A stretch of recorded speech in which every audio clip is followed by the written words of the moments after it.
Le PSG et Al Nassr se quittent sur le score de 0-0. On va pouvoir débriefer ce match. Salut à tous les gars, c'est Asial. On se retrouve pour un nouveau débrief. On continue de débriefer les matchs amicaux du PSG dans cette pré-saison.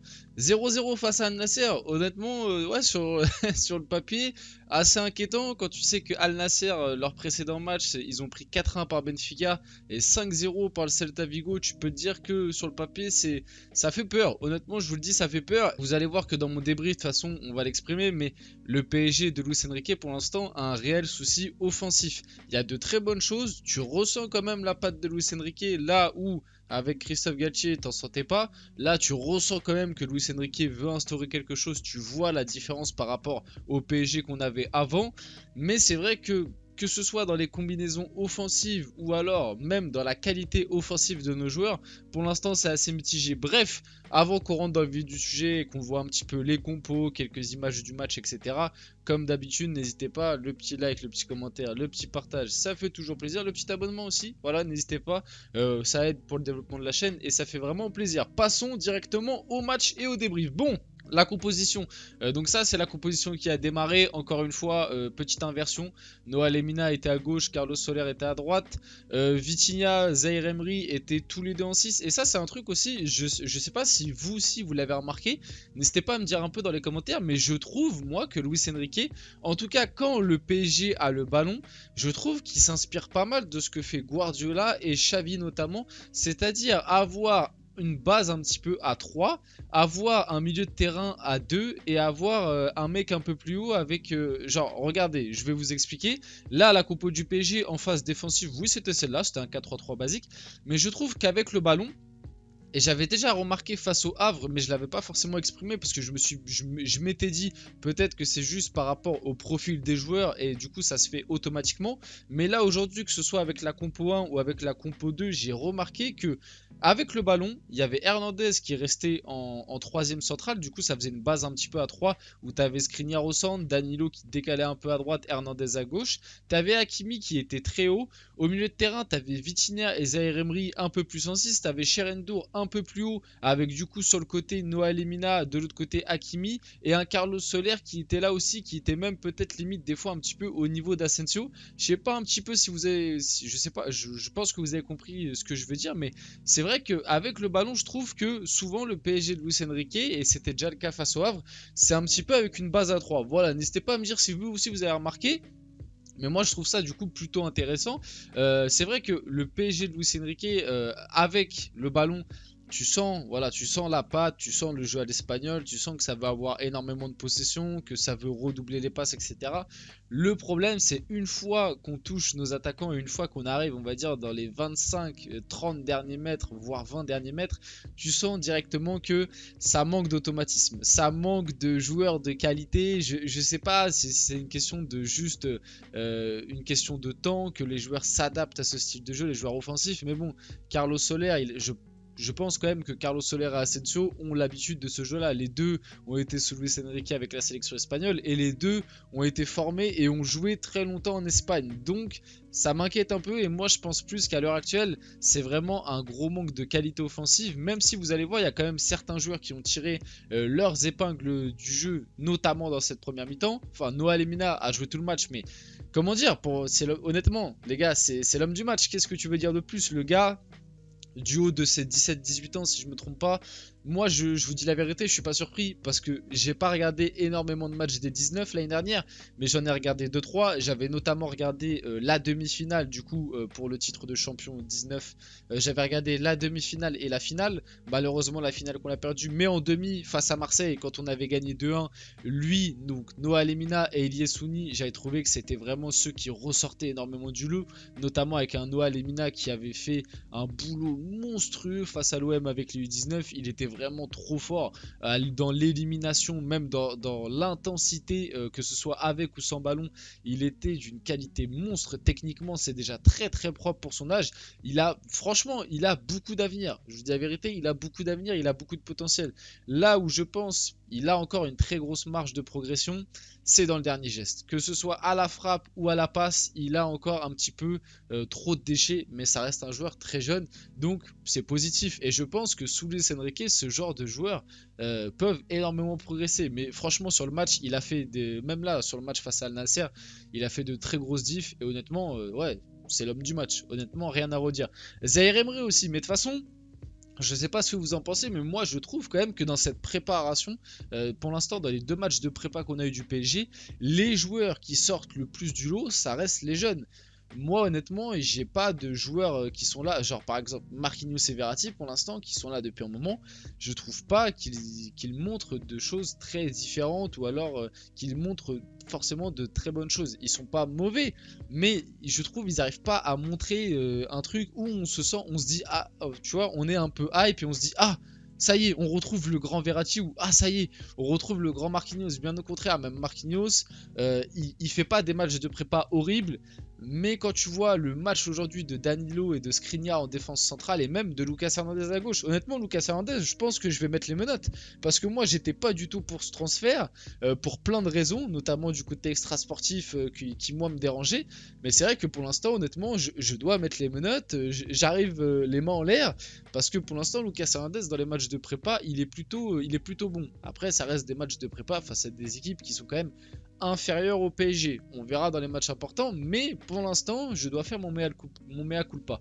Bon, Zaïre Emery, du coup, pour dire que je l'ai trouvé très bon au milieu de terrain. De toute façon, le milieu de terrain de la première mi-temps, j'ai beaucoup aimé. C'est pour ça que j'ai mis aussi Vitinha, qui lui, face au Havre, on l'avait. Je sais, j'ai un doute d'ailleurs s'il a joué. S'il a joué en deuxième mi-temps, je crois, mais on l'avait pas trop vu.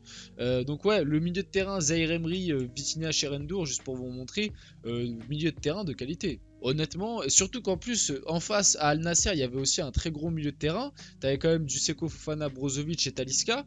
Le milieu de terrain du PSG, je trouve, a plutôt bien répondu. Et on a eu beaucoup plus la balle et tout. Donc, ouais, honnêtement, agréablement surpris par ce milieu de terrain. Ils ont été très performants, notamment un Vitinha qu'on a retrouvé à un très bon niveau lors de ce match de prépa là. Du côté d'Al Nassr, bon, je suis quand même obligé d'en parler. Il y avait Cricri. Il y avait Cricri quand même. Et il a été dangereux, hein. Il a pas, bon, voilà, il fait pas un match extraordinaire, mais il a quand même été dangereux. Il a porté les occasions d'Al Nassr, puisqu'il a quand même eu 2 petites occasions, notamment cette retournée incroyable. Bon, malheureusement, loupé, ça aurait été, franchement, hein, moi j'aime trop Cristiano Ronaldo. Je pense que vous le savez si vous suivez activement la chaîne. Ah, j'aurais kiffé. Franchement, même si c'est contre le PSG et qu'on perd le match, ça reste un match amical. En vrai, on s'en fout.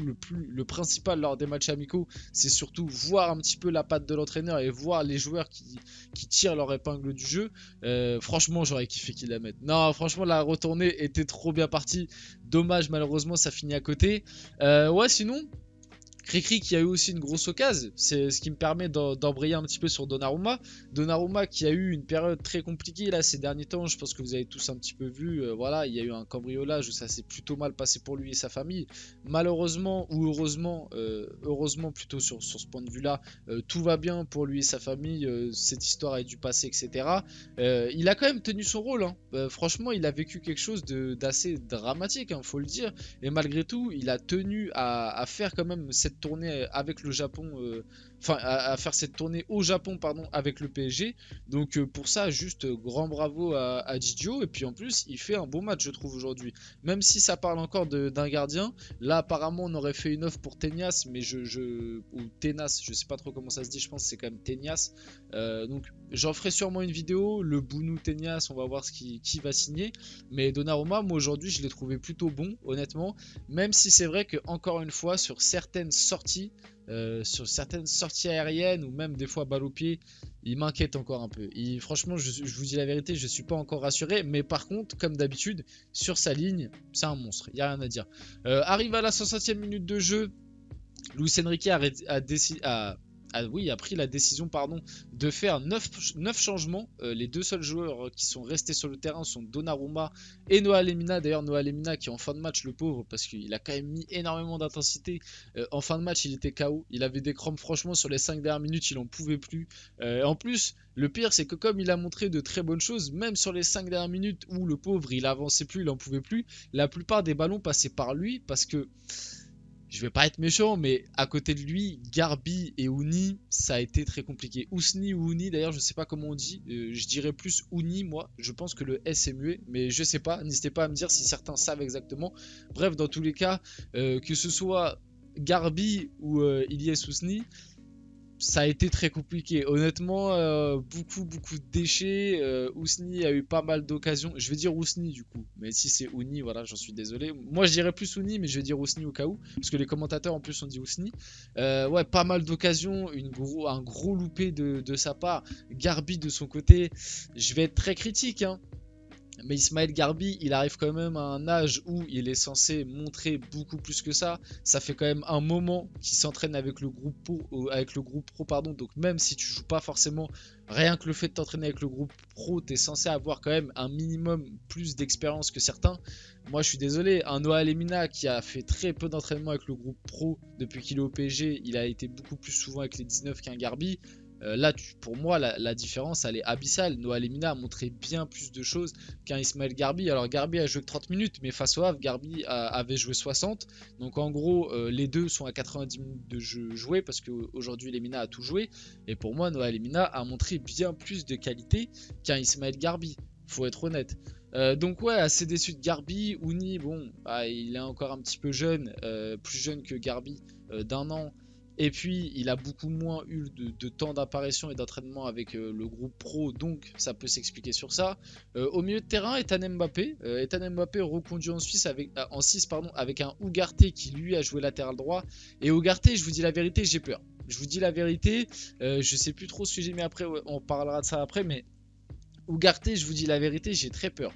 Parce que c'est le plus gros transfert, c'est 60 millions quand même, c'est le plus gros transfert qu'on a fait durant ce mercato. Et à l'heure actuelle, le peu de temps de jeu qu'il a eu, déjà aujourd'hui, je trouve ça quand même assez grave que pour une nouvelle recrue, Luis Enrique le fasse jouer latéral droit. Alors il y a deux solutions. Soit il s'est dit, je préfère mettre Ethan Mbappé dans les meilleures conditions et donc le mettre à son poste. Soit il s'est dit, Ugarte au milieu de terrain sur le match face à Le Havre, il m'a pas rassuré et je vais le foutre latéral droit. Et si c'est la deuxième solution qui a été envisagée par Luis Enrique, parce que moi je l'avais dit dans mon débrief face au Hack, hein, Ugarte au milieu de terrain, franchement ça a été très très compliqué. À part faire des passes en arrière, il n'a pas fait grand chose. Donc là, ouais, reconduire un latéral droit pour une nouvelle recrue qui vient d'arriver au club, tu joues pas à ton poste. Ouais, je suis pas sûr que ce soit très très rassurant, honnêtement. Kurzawa qui lui a joué défense centrale, et du coup, on en revient à ce que j'ai dit. Pareil, là en deuxième mi-temps, avec cette compo là, on est resté dans cette base de 3 derrière parce que avec le ballon, Ugarte, Marquinhos, Kurzawa, ça faisait une défense à 3 avec Ugarte qui était un peu plus à droite, Marquinhos au centre et Kurzawa à gauche. T'avais Bernat qui montait plus haut, t'avais en 6 Ethan Mbappé, Verratti avec un Fabian Ruiz qui était plus haut. Du coup, ça faisait Bernat, Noah Lemina qui, pareil, du coup, lui était un peu plus haut, limite au niveau d'Ousni. T'avais Bernat plus haut, t'avais Fabian un petit peu en 10 et t'avais Garbi à droite. Et je pense ouais, que c'est pas un hasard et je pense que tactiquement, c'est quelque chose qui est en train d'être mis en place par Luis Enrique, un petit peu cette relance de base à 3 avec un des deux latérales qui va beaucoup plus haut. Et si jamais c'est vraiment comme ça que veut jouer Luis Enrique, attention, parce que ça veut dire que soit Nuno Mendes, soit Hakimi, il y en a un des deux qui va sauter. Parce que je vois mal Nuno Mendes ou Hakimi faire la relance dans cette base à 3. Alors peut-être que c'est juste une question de profil de joueur aligné, mais j'ai quand même l'impression que Luis Enrique a l'air de se diriger vers ça.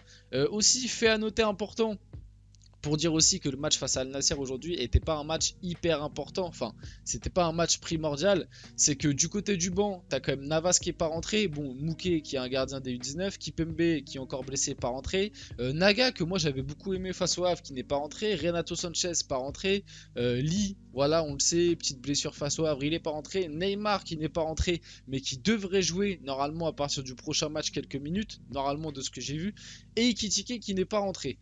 Donc voilà, il y a quand même des joueurs qui ont été entre guillemets mis au repos et ça n'a pas voulu les envoyer au charbon face à Al Nassr. Ouais, du coup, bah, j'ai mis ça, la petite photo d'Ismaël Garbi pour dire que Ouais, va falloir prendre une décision. Luis Enrique en avait parlé de son cas. Il avait dit j'attends de voir un petit peu durant la pré-saison ce que je compte en faire. Et si jamais il ne rentre pas dans mes plans, soit il serait prêté, soit vendu. À l'heure actuelle, avec ce qu'il a montré, je pense que ça partira plus sur un départ. Honnêtement, je vois pas comment Luis Enrique, avec ce qu'a montré Ismaël Garbi pour l'instant, peut compter sur lui sur la saison à venir. Tout ça pour dire qu'on arrive sur la fin de ce débrief. Malgré tout, malgré le score qui peut sembler négatif de 0-0, on commence à voir malgré tout une patte sur ce PSG par Luis Enrique, notamment au pressing. Le jeu sans ballon est bien meilleur, tu vois tout de suite la différence. Même avec le ballon, tu vois quand même que ça redouble les passes, ça dans les déplacements et tout, que ce soit avec le milieu de terrain ou les défenseurs, tu vois qu'il y a beaucoup plus de certitude, le jeu est bien plus fluide. Le problème, c'est qu'il manque un attaquant, enfin il manque des attaquants, même je dirais pas que un. Il manque un numéro 9, il nous manque des gens sur les côtés, t'as Neymar qui devrait revenir de blessure. À voir ce que compte faire le club avec le cas Mbappé, c'est pareil, est-ce qu'il va quitter le PSG? Bon, je pense que oui, quasiment à 90%. Donc voilà, on arrive sur la fin de ce débrief, j'espère qu'il vous a plu. Si c'est le cas, n'hésitez pas, petit like, petit commentaire, petit partage, petit abonnement comme d'habitude. C'était Azial et on se retrouve très rapidement pour une prochaine vidéo.